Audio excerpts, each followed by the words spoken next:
Zimbabwean tyranny, Emmerson Mnangagwa is now so confident that he can do whatever he wants, that he took his son on a state visit to China, parading Yimwau senior ministers like Mtuli Nguve played a second field. Sasa bina mashuka anobuda panapa tiona kuti aiwa mutikambiri wenyika yeZimbabwe akunze aiwa akunyasa consolidate power, family yake yose akuisa pamberi, akuisa pafront. Sasa muri kuona mu picture iro tichiona vanhu yachikomenda vachiti aiwa akuda kunyasa kuti family Zimbabwe ive under the rule of Mnangagwa family. Sasa bina mashuka buda nyuka panapa ngo subscribe like turn on the bell icon. Tima Mchinzi as Mnangagwa 6 a third term.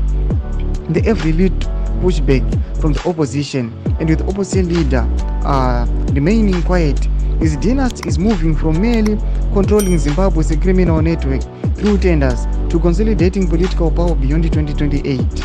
Mnangagwa's apparent consolidation of power in Zimbabwe, especially given his track record of human rights abuses and corruption, should have alarmed the Zimbabwean opposition or what remains of it, but it seems there won't be any meaningful and genuine pushback.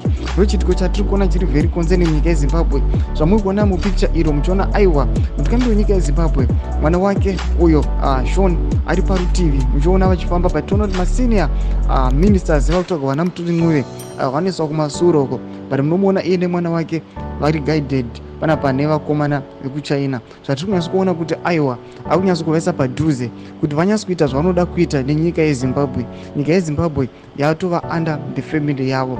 Modudza mafundo enyu muri kudiva pamusoro pechitiko ichi, pinda mucomment section yedu, musano subscribe, kulike and turn on the bell icon.